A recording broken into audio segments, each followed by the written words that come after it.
Okay, so first things first. The quote is awesome. Where did you find that from? I'm like, that's one of my favorite movie quotes in the indie world ever. Where did it come from? Oh, thank you. Yeah, so it's Napoleon Bonaparte, and we kind of based the theme of the entire short film around that quote from Napoleon. And Ah, yeah, so we wanted to kind of capture that feeling of he wants to be regal and wants to have this glory, but it's fleeting. Like, he can't grasp it. It keeps escaping him. gotcha. Okay. And him we should talk about. One of the most unique characteristics of the person that you cast, and I'll ask you in a second about him, is he's so outlandishly over the top in such a good way. It's like every emotion that he's Yes. feeling in every scene, it's off the chain. I was like, it's awesome. Where did you find him? So at the school I go to, we actually casted him in particular. Like, we wrote it with him in mind. He's a theater actor, and he's been doing stuff in our school for a long time. And Mhm. originally from Ohio. We're in Virginia Beach currently. He's back in Ohio right now, but yeah, he's fantastic. His name's Dayton, and Dayton Willison. He's terrific, absolutely. One of the things that I noticed was that the music fits so perfectly. That's in a lot of our films today. It's like that. Where did you find the perfect mix? How long did it take you to actually put together the actual score for the film? It's funny. It's funny you say that, because we spent the better half of the editing process looking for the music for it. We would basically all day long, we'd just be, if we were editing or we were going somewhere, we'd just be listening to this classical style and very Renaissance type music to kind of fit the Napoleon theme, and also kind of the dark and depth of his characters as well, in the times where he's not all himself. I gotcha. Well, and the other thing too is that I've noticed. Now, talk to me a bit about your characters when it came to casting.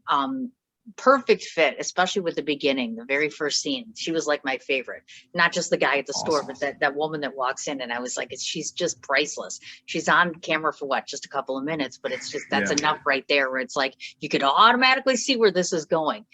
Yeah. So tell me a bit about have these actors worked before, because they all look very natural to one another, which is not always happening when you're talking about like your first film or a student film. That doesn't always Right. jive so well or gel. So it's funny. She actually she's a non-actor. She's actually a comedian in the area.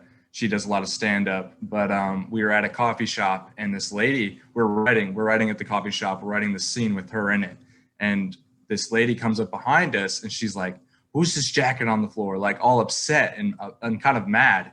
And we turn around, and as we're writing her scene, we're like, she has to be the character for her. Like, she was just had this very mom like kind of anger in the way that she was stepping on our jackets, and it was just like, this is weird. And so yeah, we turned around and we're like, oh, and she's like, yeah, I do stand up in the area. She's a really great lady, and we've worked with her multiple times since, and kind of added her into a couple of our scripts. But Very cool. One of the judges actually that I had watched this, because I had sent it off to a friend of mine who does a lot of judging. And so one of the things that she mentioned to me is she's like, this could be interpreted in at least 2 to 4 different ways. I think that's a stretch. I'm like, kind of seems somewhat straightforward, but did you put it together in mind with that, meaning that you wanted your audience to try to look at every possible end game or scenario, or was there a different story maybe somewhere that should have been told or could have been told that wasn't? yeah, totally. I think there's a lot of different ways that this story could go, and I think you could pull a lot of different things from it. I think his journey is filled with a lot of addiction. It's filled with a lot of loneliness Right. and kind of outcast scenarios. And I think we've all had that kind of feeling before, being an outcast or being lonely, and kind of how he dealt with that. Okay. And yeah, but I think that it's definitely open to interpretation in a lot of the different outcomes that could happen. Oh, you betcha. In fact, one of the things I had thought about was imagine if your main character, if there are probably shades, 2 or 3 sides of him are probably in all of us. So again, Right. I mean, is that the intended goal here? Is that let's find a little bit of ourselves in each one of these sections, like each Yes, part of the film? exactly. Oh, look at that. So I did Exactly. get it after all. As a first-time filmmaker, when you were doing this, how challenging was it to try to get it right? Because oftentimes when I talk to first-time filmmakers, the number one thing for them is, I just need to have a good product that people get Mm. it, that it's cast well, and it looks good. So for Yeah. you, what was the main thing? If you had to pinpoint one thing that was most important? I gotta tell you, this is so much easier live. That's all I'm gonna say about that one. So much Absolutely. easier live because you know why? There isn't all this dinking around with technology, and I'm not a fan of Right. this. I give you guys so much credit as filmmakers because I'd hurt someone if I had to do this all the time. But yeah, so back to the question, which is, as a first-time filmmaker, out of all of those elements, what was most important to you about the end product? I think the most important was just having something that I can make and have a vision in the beginning and have it come to life on the screen. That was Okay. like my biggest.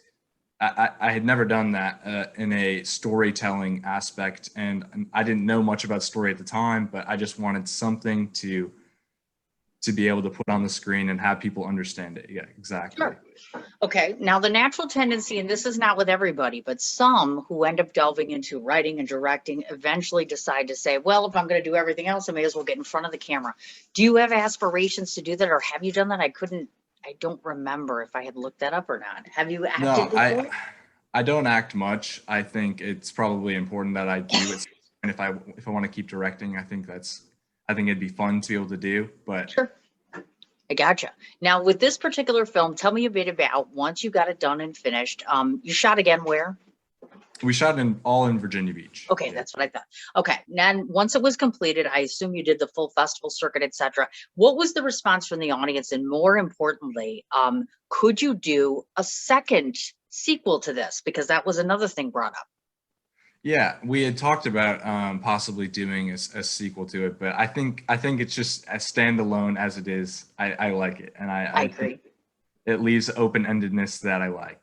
Oh, absolutely. Now, how did the circuit go in terms of how did you do? How did it perform, etc.? Totally. Yeah, we got into a couple festivals here and there. I know we won the Virginia Emerging Filmmakers Festival for Best Drama and Best Actor, and that was a huge success for Dayton and myself. I was very happy, and the cast and crew, that we could all be a part of that. And we've had a few other festivals that it got sent to and did well. So Oh, nice. Very, very nice. Now, when you look back at this, is this something in the future, meaning that when you're doing your very, very first film and now when you're looking at doing film, is there something that you specialize in that you think other filmmakers do not? I'm always good about making somebody admire themselves. Like, okay, tell me how wonderful you are right now.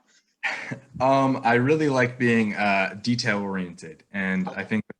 I think having every little detail in there is important, and even down to the set design. I mean, so that the apartment that he's at was fully, there was nothing in that apartment. We brought everything there, Oh, and wow.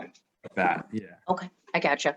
Now, talk to me a bit about, because you're a younger fellow, and we've discussed this at my other film festival at great length, which is there are some that truly believe that, you just need an iPhone. You know what I mean? Now with the Yeah. technology nowadays, on some sides of the fence, it's iPhone, etc., and other people are old school, even doing 8 millimeter.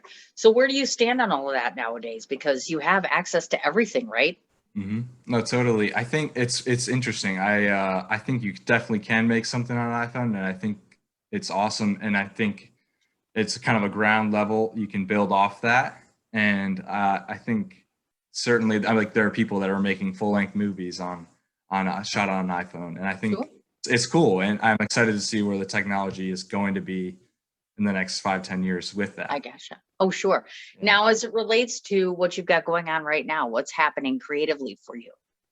Yeah, so I'm at film school still. I'm going into my senior year. Last year we shot 2 commercials and a couple short films, and those have been doing very well. I'm happy and pleased with some of those short films. And I gotcha. Now, if people want to check out all of the work that you've done, how much of it is distributed, or is there one central place for that? It is kind of all over the place at the moment. So, So just Google him basically, because he's yeah, kind of yeah, over here and kind of over here, etc. yeah. The last question I want to ask before you tell everybody how to find you is, if somebody's watching this today and they're thinking about doing their first film, etc., and they're faced with a pandemic and everything else going on in the world, many people are like, no, I don't even want to do this. How would you encourage or energize them basically to pursue something like this, even though we're in the midst of just such plight? Oh, totally. I think if you can do it safely and you can do it in a way that will keep the cast and crew safe, I think that just go out and do it. Like we've been making films throughout it and keeping it safe and being able to just like make something, and it's just fun. Oh, sure. Absolutely. You bet. And the coolest part about, in case you guys aren't noticing this, is just the excitement with which you talk about it and how happy you are within, doing this sort of thing. It's like it obviously is your passion and you've done a Yeah. wonderful job. I mean, this Thank is you. such a cute little film. You know what I mean? I'm like, it's not too long. The length is perfect. You picked the perfect person for the lead. The music corresponds very well. Obviously, of course, I think you submitted it to me to Bedford Falls, which is all black and white. So Yes. technically, you're not supposed to be here because you're, of course, the color guy. But I'm like, I obviously, without a heartbeat, know this, that I will probably email you and say, you know what, can I just screen it one more time at Art is Alive? Because the boss can do that, because that's my festival. So I'm like, I'll just keep screening 800 films if I could. Because it's a neat little ditty, and it shows a whole lot of enthusiasm, and just it's just neat. It's a really neat product. I'm so Thank you. pleased that you submitted to us. Obviously, of course, I think I mentioned to you, we have film reviewers that would love to be able to put together something about a film review. If you're looking Mhm. for distribution, are you distributing this one, or is that done already? Or We're not positive yet. We're still okay. kind of looking at the Okay. options. But Yeah, and we can talk about that. Obviously, that's out there, of course. And I have the magazine for everybody who wants not only my reviews, but also an interview. So keep that in mind as well. I'm so sorry that this has been a combobulated mess, but I'm glad that you finally made it here. I'm like, yay, yes, it's absolutely. wonderful. You bet. So yeah, you should have the links. I'll be sending it to everybody so you can watch the rest of the films if you'd like. I think the next one is like 10 minutes away. So I'm going to get all the new links out to everybody. When the review, or the interview rather, is edited, give me about a week or so. We'll get you a final copy of that too. But Thank you thank you so for much. everything. This is great. Thank you for everything. This All is right, awesome. folks. We'll be off air for 10 minutes and then we'll get to our next series. See you soon, Thank you. guys.